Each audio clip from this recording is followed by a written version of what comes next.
Are you in need of a writing break but not sure how to go about it without hurting your writing momentum? We've all been there. I know I have. That's why today we're talking about how to take writing breaks that don't disrupt your flow. This way, you'll take the break that you need but be able to return to your writing rhythm smoothly when you're ready. A big thanks to AC for suggesting this topic. Be sure to stick around to learn more.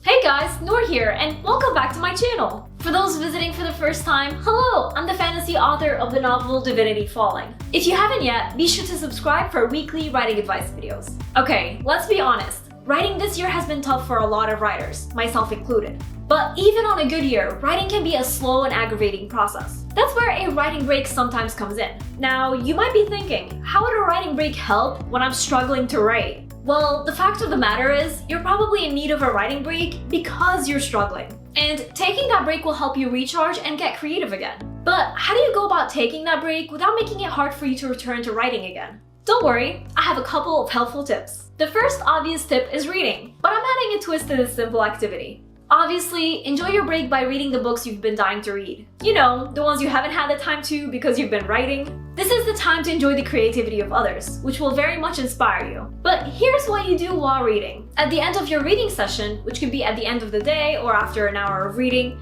write down the things you really enjoyed about the book you're reading. What did the author do and how did that affect the story? This might seem like a boring homework, but don't think of it that way. Consider it your way of figuring out what elements you want in your story when you get back to writing. Another tip for your writing break is to roleplay as your main character. This can be over the course of a day, several days, or even a week. It's really up to you.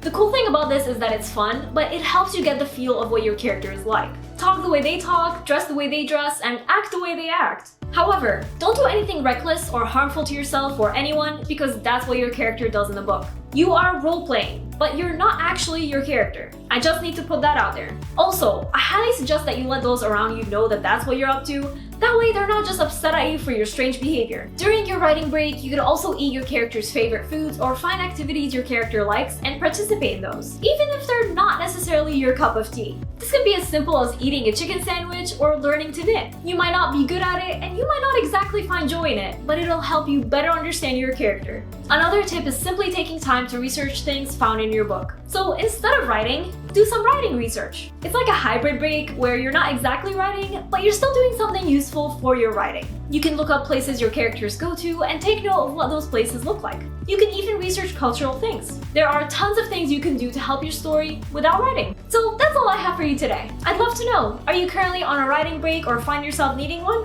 What do you plan on doing during this break? Let me know in the comments. If you're new to my channel, be sure to subscribe. I put out weekly writing advice videos that will take your story to the next level. Also, don't forget to follow me on social media to see what I'm up to from day to day and to chat with me. And before we go, I just want to give a quick shout out to Sarah Frayne and Lori B from my shout outs here over on Patreon, as well as all my amazing patrons. Thank you all so much for your support. I really appreciate it. And remember, Nour for president!